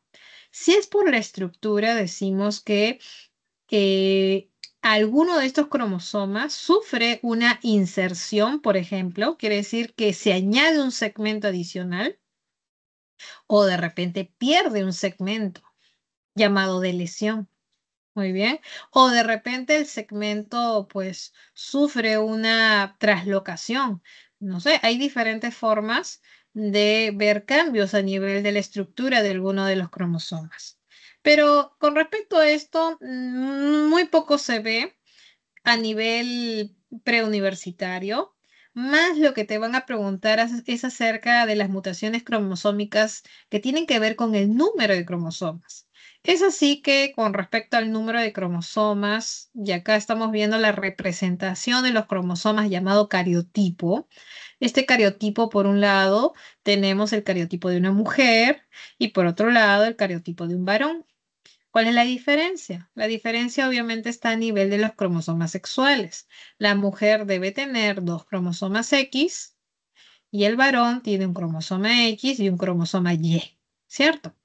De ahí todo lo demás igual. Muy bien. La presencia de 2 cromosomas 1, 2 cromosomas 2, 2 cromosomas 3, 2 cromosomas 4 y así sucesivamente. Recuerda que estos son los cromosomas pareados homólogos. Solamente entre cromosomas homólogos pueden realizar el intercambio de segmentos llamado el crossing over. Muy bien. Pero ¿qué pasaría, chicos, si de repente por allí, por de repente un problema durante la mitosis, ¿no? Se pierda, no sé, un cromosoma X. O de repente no solamente se puede perder un cromosoma sexual, de repente se pueda generar una copia adicional, no sé, del 21. O de repente se pierda, no sé, un cromosoma sexual o un cromosoma autosómico. Obviamente van a darse diferentes síndromes, ¿no? Entonces vamos a ver a continuación algunos de los ejemplos de qué síndromes podría generar la pérdida o la ganancia de alguno de estos cromosomas. Vamos a comenzar con el caso de a nivel de cromosomas sexuales. ¿Qué pasaría si un individuo pierde un cromosoma X? Este individuo sería una mujer, sí, pero una mujer con ciertas características que varían respecto a una normal, o sea, talla baja, tiene un cuello corto con pliegues en la piel, tiene un tórax ancho, tiene también eh, ovarios ausentes o de repente pequeños, simplemente son infértiles, no tienen, carecen de menstruación. Entonces son características fenotípicas presentes en esta mujer con síndrome de Turner, ¿no? Tiene un solo cromosoma X. ¿O qué pasaría si de repente tenemos un individuo que en vez de presentar un cromosoma X y un cromosoma Y, tiene 2 cromosomas X? Entonces hay una ganancia de un cromosoma sexual, hay un cromosoma adicional. Entonces, este individuo tampoco va a ser normal, va a tener ciertas manifestaciones, como es el caso, por ejemplo, de este individuo varón, pero que tiene un aspecto feminoide. Va a tener un aspecto, por ejemplo, cierto ensanchamiento de las caderas, desarrollo de mamas. Va a haber, por ejemplo, el tamaño de los testículos es pequeño, sus brazos y piernas son largas, etcétera, ¿no? Y esto es debido a la presencia de un cromosoma X adicional. Con respecto a la ganancia de un cromosoma X, ¿no? De 3 cromosomas X, presentar uno adicional, da lugar a una mujer, sí, pero ciertas variaciones con respecto a una mujer normal, como por ejemplo mayor altura, si bien tienen un desarrollo sexual normal, pueden quedar embarazadas, pero se ha identificado que posiblemente tengan un poco más baja en cuanto a inteligencia comparado respecto a sus hermanos, ¿no? Puede presentar entonces una discapacidad intelectual, a veces tener problemas de conducta, ¿no? Entonces, son ciertos rasgos, si bien no son tan marcados, pero comparado a la normalidad sí hay cambios, ¿no? ¿Listo? Por eso, también, ¿no? Complementando el material de esta semana, hay un tema llamado el consejo genético, ¿no? Que va a ayudar tanto al individuo y a la familia a poder comprender mejor el diagnóstico, la situación médica, etcétera, ¿no? Entonces, y también favorece lo que es la adaptación del individuo, la familia, que pueda tener cierta enfermedad, ¿no? Y esto es con respecto a los términos de qué es una transferencia genética, un organismo genéticamente modificado, y eso lo tenemos acá en la separata. Es una información que está justamente por acá. Acá está la separata de esta semana. Muy bien. Ahí está justamente la explicación de las mutaciones, ¿no? Como te dije, mutación puntiforme, cromosómica, ya te lo había explicado, ahí están los ejemplos. Y por acá está el último tema con respecto, ¿no? A la ingeniería genética, con respecto a cuáles son las técnicas que van a destacar últimamente, que es la técnica, ¿no? Del ADN recombinante, el secuenciamiento, el APCR, que ha sido muy hablada en los últimos años cuando llegó la pandemia, ¿no? Y luego también tenemos la transferencia genética. Sabemos que los genes van a ser transmitidos dentro de una misma especie. Esto se llama transferencia genética vertical. Pero también los científicos han identificado casos de transferencia horizontal. Esta consiste cuando los genes pasan a especies diferentes sin relación, ¿no? Y acá tenemos, por ejemplo, cómo es que se puede dar la transferencia vertical y la transferencia horizontal. Y acá hay una breve lectura con respecto a los organismos genéticamente modificados, ¿no? Que son, por ejemplo, hay un antecedente de cómo se han logrado. Tú sabes que existen defensores, detractores, que pueden manifestar estar a favor o en contra de estos productos genéticamente modificados y hay argumentos que están a favor o en contra, ¿no? Es lectura que vas a tener que complementar. Y finalmente en esta semana se habló de la bioética y recuerda que esta tiene 4 principios fundamentales que vale la pena, chicos, repasar. Muy bien. Listo, entonces de repente disculpa, en clase no han abordado muy bien las preguntas. Igual voy a, pues, aprovechar estos últimos minutitos en desarrollar en lo que se pueda las preguntas de esta semana, ¿no? A ver, comenzamos con esta pregunta número 1. ¿Listo? Esta pregunta número 1 corresponde acerca de las fórmulas cromosómicas. Muy bien, te dice por aquí, te dice con respecto a la fórmula cromosómica de las aneuploidías.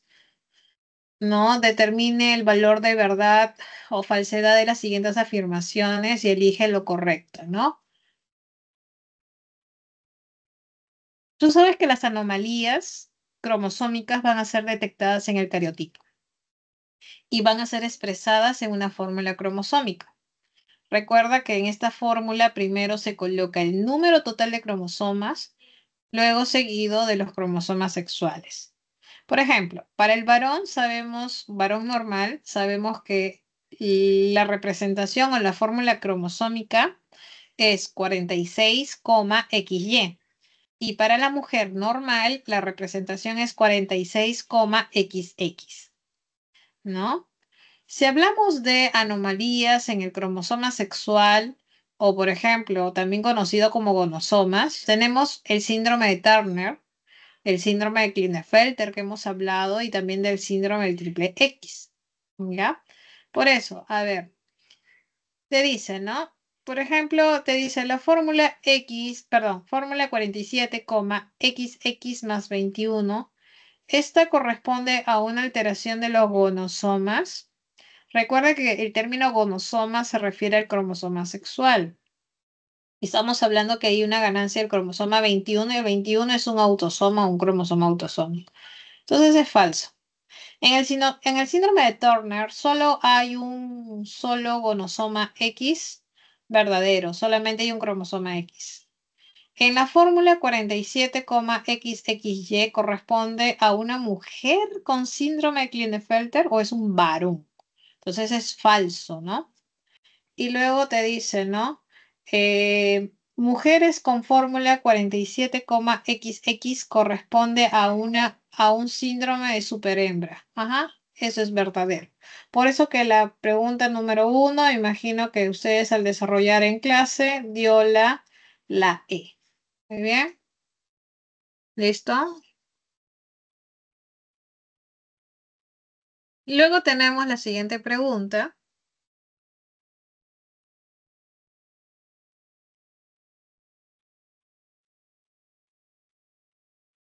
La siguiente pregunta te dice, hay que relacionar, ¿no? Respecto a los cromosomas sexuales en humanos. Entonces, ¿cuál es la relación ahí? Por ejemplo, a ver, te dice, los genes que regulan en ambos sexos las mismas características. Ya, vamos a marcar con mi, acá está. A ver, genes que regulan en ambos las mismas características. Entonces, esos son aquellos que se encuentran en el segmento homólogo, ¿cierto? Luego dice, los genes ginándricos, como te dije, son genes ubicados en la región diferencial, en este caso del cromosoma X. Los genes holándricos son aquellos que se ubican en la región diferencial del y determinan una herencia restricta. Y finalmente los genes influenciados son aquellos que están obviamente influenciados, ¿no? Por el sexo, depende mucho de la constitución hormonal. Por lo tanto, la clave de la 2, a ver, siguiendo la secuencia, estaría en la E. Muy bien. ¿Listo? Vámonos con la siguiente pregunta.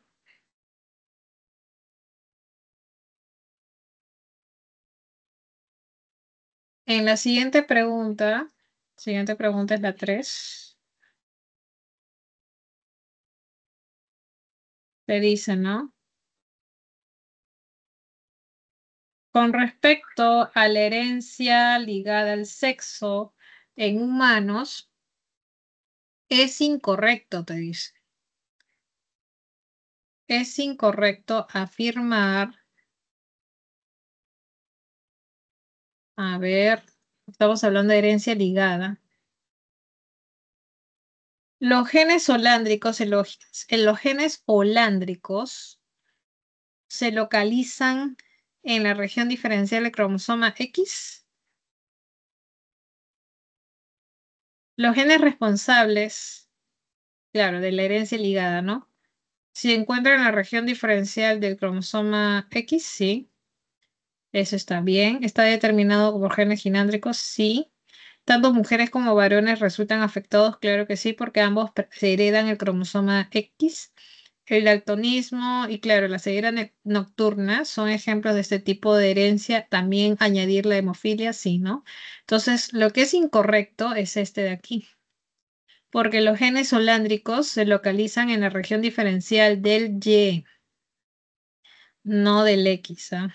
Del Y. Muy bien, entonces la 3, la clave está en la A. Muy bien, siguiente pregunta. La pregunta número 4, por ejemplo, te dice acá, en el caso de la herencia de Drosophila melanogaster, un macho de ojos rojos se cruza con una hembra de ojos blancos. ¿Qué porcentaje de machos presentará el fenotipo silvestre? Y ahí para eso, te dice macho de ojos rojos. Entonces, el genotipo de macho de ojos rojos es único. Y te lo voy a mostrar a continuación. La única posibilidad viene a ser esta. ¿Muy bien? Por eso que ahí no hay mucho que pensar, porque la única posibilidad de genotipo de ojos rojos es este. Y de ojos blancos en la hembra es este. Entonces ahí estamos, ya sabemos el genotipo de sus descendientes. Si hacemos el cruce, tenemos que las hembras son portadoras y todos los machos van a ser, en este caso, de ojos, de ojos blancos. Entonces, te dice qué porcentaje de los machos van a presentar el fenotipo silvestre, significa cuántos tendrán ojos rojos. Si te das cuenta que ninguno. Por lo tanto, 0%. Muy bien. ¿Listo? Siguiente pregunta, la pregunta número 5. En la pregunta número 5 te dice lo siguiente, ¿no? Te dice,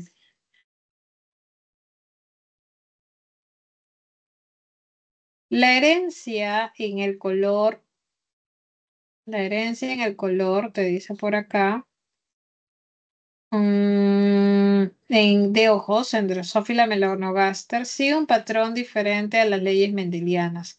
Respecto a este tipo de herencia, determina el valor de verdad y elija la secuencia correcta, ¿no?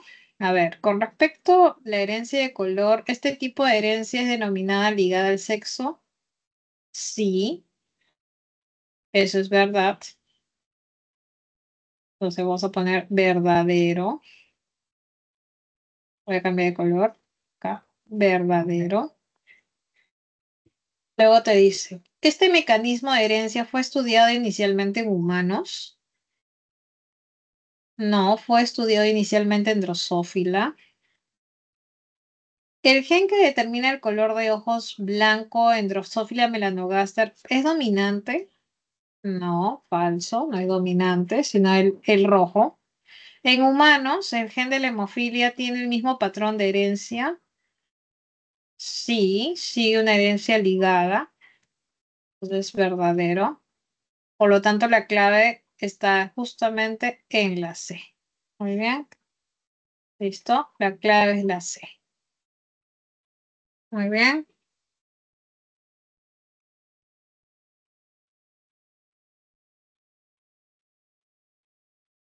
Muy bien, vamos a aprovechar estos últimos minutos, seguir viendo otros problemitas más. Si es que alguno de ustedes no tiene alguna duda en particular, me hace llegar esas dudas, por favor. Si no, seguimos con una breve explicación de las preguntas de esta semana. ¿Cuál será la probabilidad de obtener hembras de Drosophila melanogaster de ojos blancos? Tú sabes que las hembras de ojos blancos tienen un único genotipo, ¿cierto? Entonces, este único genotipo es el de acá. Muy bien, ese es el único genotipo que puede tener una hembra de ojos blancos. Dice, ¿cuál es la probabilidad de obtener hembras de ojos blancos? Resultado del cruce de una hembra de ojos blancos con un macho de ojos rojos. El genotipo de un macho de ojos rojos, a ver, macho de ojos rojos, aquí, acá debe haber una modificación. A ver, te dice acá. ¿Cuál será la probabilidad de obtener hembras de Drosophila de ojos blancos? Resultado del cruce ya, de una hembra de ojos blancos y un macho de ojos rojos.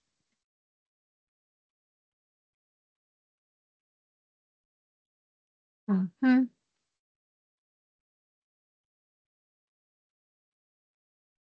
ujú.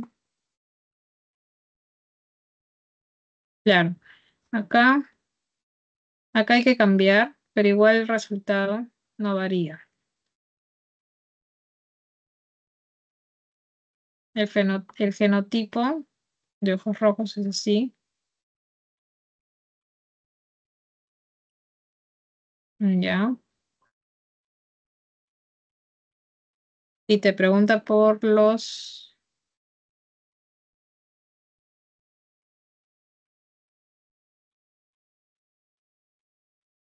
Ya.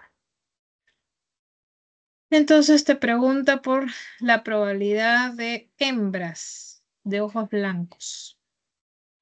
Entonces las hembras tienen ojos rojos. El 0% va a presentar ojos blancos, porque pregunta acá probabilidad de obtener de ojos blancos. Acá vamos a cambiar.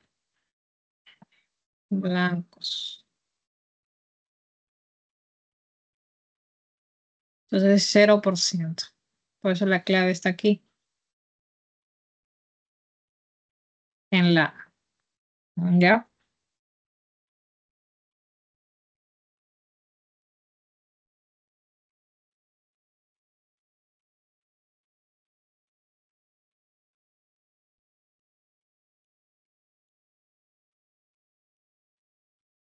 Vamos con la pregunta número 7.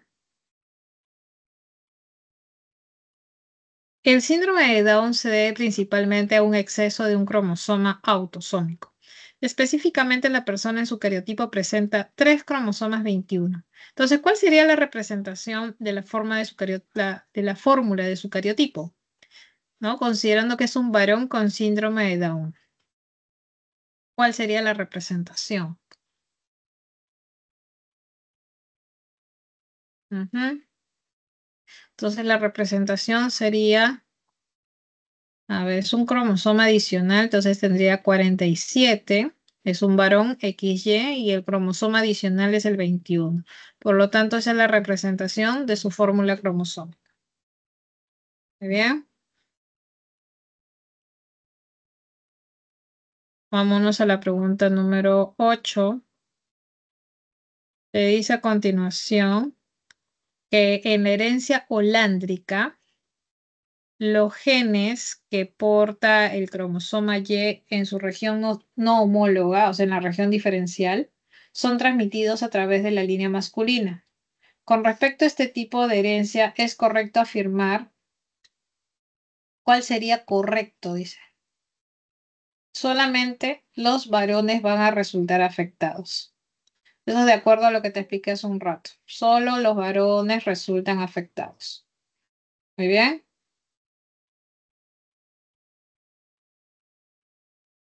A ver, siguiendo la secuencia, nos vamos a la pregunta número 9. Te dice, la hipofosfatemia es un tipo de raquitismo donde se presenta resistencia a tratamiento con vitamina D. Se debe a un gen dominante ligado al cromosoma X. Una mujer normal presenta 6 semanas de gestación y su pareja, que será el padre de la criatura, presenta hipofosfatemia. ¿Cuál será la probabilidad de que las hijas presenten hipofosfatemia? Entonces, si es un tipo de raquitismo donde se presenta resistencia al tratamiento con vitamina y se debe a un gen dominante y es ligado al cromosoma X, vamos a ver la siguiente representación. Si es ligado al X, significa que se encuentra en el cromosoma X, y si la mamá es normal, y recuerda que es dominante, esta condición es dominante, quiere decir que si fuese recesivo, es algo normal, ¿ya? Entonces, por eso que se representa con letra minúscula a una mamá normal. Y el papá que tiene hipofosfatemia, debido a que el gen es dominante, se representa en mayúscula. Entonces, si el papá es así, si haces entonces el tablerito de Punnett, vas a obtener que la descendencia, las mujeres van a ser portadoras y los varones, ¿no? No, perdón.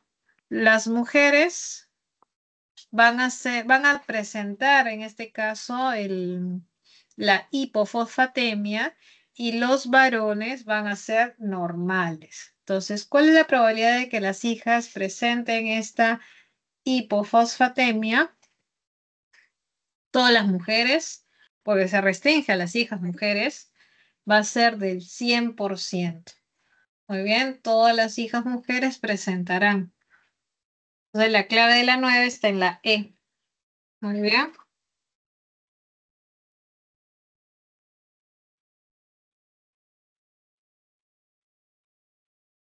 Muy bien. Génico, el término génico y genético es lo mismo, ¿ya? Muy bien. Y lo último, chicos, la pregunta número 10 te dice acá. Elige la alternativa que corresponde a las características fenotípicas con un individuo Klinefelter. Recuerda que los Klinefelters van a ser varones. Muy bien. Entre las características son la talla alta, piernas y brazos muy largos, ausencia de pubertad, poco vello facial, no terminan su desarrollo sexual y presentan no ginecomastia y un aspecto feminoide. Muy bien. Listo, chicos. La 10 entonces está en la A. Muy bien, chicos. Espero haberles ayudado. Nos vemos el siguiente miércoles en el mismo horario. Me despido, chicos. Hasta luego.